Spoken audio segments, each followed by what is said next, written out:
I love the Christmas story of the birth of Jesus. But there's always one thing about it that I try to keep in mind. There's not just one Christmas story. There are two stories of the nativity of Jesus in the Bible. One is told in the Gospel of Matthew and the other in the Gospel of Luke. And these are the only accounts we have. Both are rich and very meaningful tales, but they are different stories. And they certainly focus on very different details. Luke has the angels, the manger, the shepherds, and a Roman census. Matthew has dreams and a star and magi and a mad Jewish king. Luke only focuses on Mary and her decisions, while Matthew focuses just on Joseph and what he does. But every year, what do? We take these two very different stories and we just smush them all together. We manage to get everyone in the same place at the same time. We get the angels and the shepherds and the star and the magi all at the manger. We harmonize the two different stories. And I know we get very sentimental about that harmonized story. I mean, if you tell the story without magi at the manger, people will go ballistic, even though, of course, Matthew insists that they were not there. And they only visited the family in a house that they owned. And of course, if you set up a manger scene without a star, you will get the same complaints, even though, of course, Luke says nothing about a star. But my problem with that is not that this confusion gets in the way of us figuring out exactly what happened when Jesus was born. I'm pretty content with admitting that we don't know exactly how that went down. No, what bothers me is how little respect this shows to the original writers.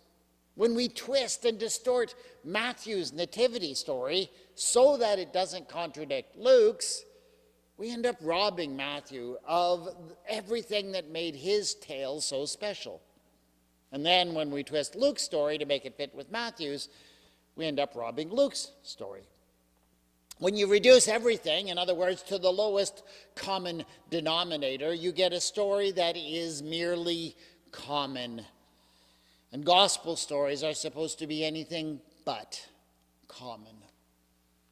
For example, if you read Matthew's story closely, it's pretty obvious that Joseph is living in Bethlehem at the beginning of the story. He has a house there, a house where the Magi visit him and Mary and the child. According to Matthew, Jesus only ended up growing up in Nazareth because Joseph chose to hide out there after King Herod's attempts to kill the child and they return from Egypt. This is all central to the story in the Gospel of Matthew, but of course it contradicts the part where Luke says that the family came from Nazareth and they were only just passing through Bethlehem when the baby was born because of the census. We've long tended to smooth out that contradiction. We do that mostly by ignoring all the indications that Matthew gives us of Joseph's roots in Bethlehem. We skip over Matthew's portrayal of Joseph as a leading citizen of Bethlehem, descended from a line of kings, living a comfortable life there until, of course, it is torn apart, first by scandal and then by the persecution of a mad king.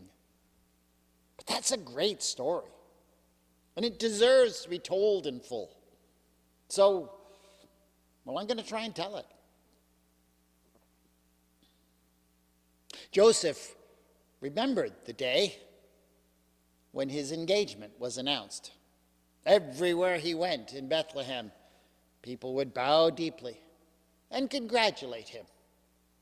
Mary, this woman that his parents had chosen for him, belonged to the other leading family in the district.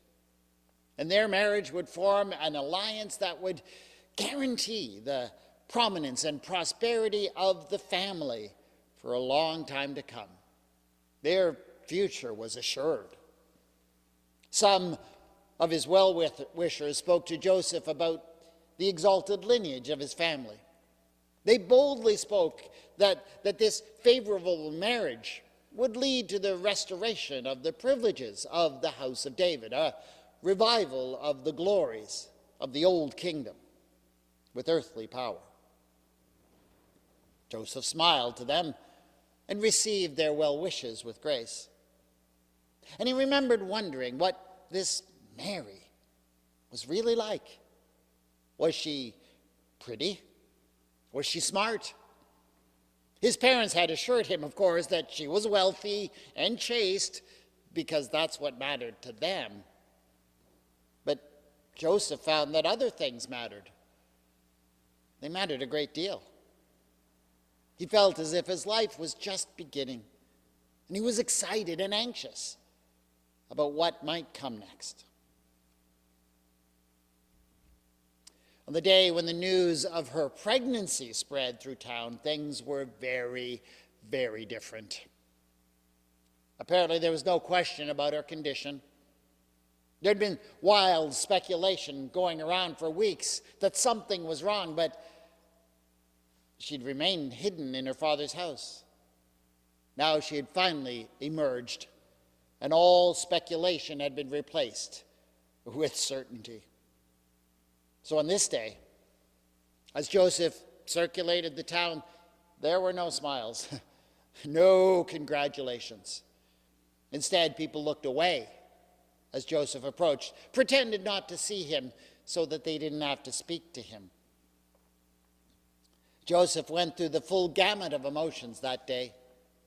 In bursts of denial, anger, bargaining, depression. But the worst part was the knowledge that this was not just about how he felt, because he had responsibilities. He knew that the reputation of his family, their standing in the community, was on the line. He had an obligation to preserve their name, to ensure that their lineage remained pure and undefiled. And so it seemed pretty clear what he had to do. For the sake of the family, he had to set this woman aside. And he should do it publicly, too. He needed to denounce her in front of the community, which, of course, would lead to the elders condemning her to be stoned to death, and her family compensating his family. Would be a mess. And something inside him wouldn't let him do that. And he feared it was weakness. He feared that he didn't have it in him to lead his family into the next generation. But it was not weakness that was moving him. It was compassion. He thought that perhaps he might set her aside quietly. That would be kind of a compromise. It might save his family some shame and save her some public scorn.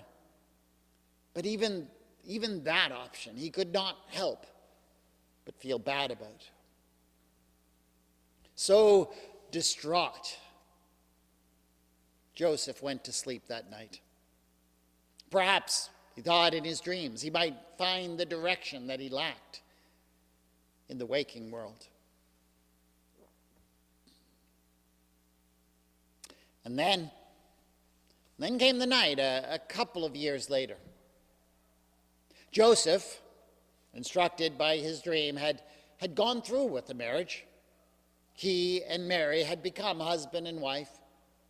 And a few months later, the child was born. He and Mary were very happy together. And maybe a bit in spite of himself, Joseph adored the boy. But what he had gained in a new and happy home, Joseph had certainly lost in terms of social standing. His family would barely speak to him. They would not speak to Mary at all. People who he had long considered friends would cross the street when they saw him approaching. All day long as he went about his business, he would see people whispering. as they glanced his way. Oh, his family was still prosperous, still important, but now their standing seemed so fragile. But on this day, everything had come to a head. Strange visitors had come by the house. They had traveled from far away, from Persia, it seemed, and they brought gifts for the child and declared that he had been born to be a king. This was something they had discovered apparently from the stars, using their arcane arts. Now this was gratifying in itself. Joseph had long felt that there was something truly extraordinary about the boy, Jesus, and it was nice to have that confirmed. But when his wise visitors mentioned that they had stopped by, looking for directions from King Herod in Jerusalem, Joseph didn't know why, but he felt a deep dread within him. Something felt very wrong. And so he went to bed full of worry and fear that he didn't quite understand. But the dream he had when it came, it made sense of everything he was feeling. And it filled him with a conviction of what he needed to do next. After Joseph had fled to Egypt with Mary and the boy, he had attempted to warn others in Bethlehem, but his diminished standing in the town did not incline anyone, not even his own family, to listen to his dream-fueled ravings. And so they'd gone alone, down to Egypt. And there they waited among the Jewish community, large Jewish community. Joseph could no longer rely on his family property to sustain them, and so he was forced to find work wherever he could. Now, fortunately, Alexandria, the second largest city in the empire, was growing in those days. There was a lot of construction that was taking place. And they were so desperate for laborers that nobody asked any questions when some random Judean came by who could barely even speak the local language looking for work. Joseph learned a great deal about basic carpentry and stonework on the work sites of Egypt. But still, he longed for Bethlehem and the life he had known there, even if it seemed that Bethlehem had little use for him anymore. When the news spread throughout the diaspora community that Herod the Great had finally died, Joseph felt as if it was time for them to return. And so within a week, he had packed up his growing family, and they were on the highway back to Judea. But then, when they were about halfway home, the news came that Herod's kingdom had been divided up among his family. His son Archelaus had been given the territory of Judea. Herod Antipas, another son, had been given Galilee in the north, and other sons had been given more far-flung territories. Joseph had a now familiar sense of unease. Would it be wise for him to return to Bethlehem, where his name was well known, when a son of Herod ruled in that territory? Surely Archelaus would discover him in no time at all. He only needed to ask the first passerby. So what should he do? He didn't know. But throughout his ordeal, Joseph, every time he had despaired, had repeatedly found wisdom to know what to do as he slept. And the wisdom that came to Joseph in his dreams this time allowed him to look at the problem from an entirely different angle. What if he didn't return to Bethlehem? What if instead he went to a place where nobody knew his family? He could still live among his own people and raise his children as Jews if he lived in the territory of another son of King Herod the Great. He could live in the territory of Herod Antipas in Galilee. There the Jews had large settlements, but no one there would know him or reveal his illustrious family or heritage. This outside-the-box solution was confirmed the very next day as he spoke to his fellow travelers, construction workers that he had gotten to know in Alexandria. They, it seemed, were on their way to the area around Sepphoris in Galilee. For it was there, they said, that Herod Antipas had established his new capital. There would be plenty of work there for carpenters and stoneworkers for a long time to come. And so Mary and Joseph turned aside and they traveled north. And eventually they found a village, a small village, just a day's journey away from the capital. And they settled there. It was a place called Nazareth. Matthew tells a very different story of the nativity of Jesus than Luke does. And one thing that strikes me about his story, when I let it stand alone, stripped of all those elements that have become connected to it by osmosis from Luke's story, what really strikes me is the price that Joseph had to pay. When Mary and her unexpected child come into Joseph's life, he loses a great deal. He loses status and honor, things that meant so much in that society. He became a pariah in his own town. And then he loses that place, the place that had given him his identity, by fleeing his hometown in a desperate escape that no one else could even understand or believe. Joseph loses his ancestral land, which in an agricultural society was the only foundation of wealth or security. And then finally he had to start all over again as a stranger and an outsider in a new place where no one knew him. These are all huge losses.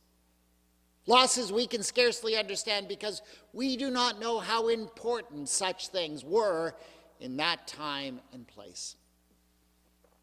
But somehow I suspect that Matthew wants us to understand that Joseph, he regretted none of it. He knew that he was being given a chance to finally be part of something that brought hope and life and new possibilities to his people. He'd been given a new family and an identity that meant the world to him. No, Joseph did not mind the cost. And I hope and pray that we could be as courageous as Joseph as we make our own chances, as we stand with those who are looked down upon and rejected by society. And maybe this Christmas time, let us count the blessings that we have received from the choices we have made, even as I am sure that Joseph counted his.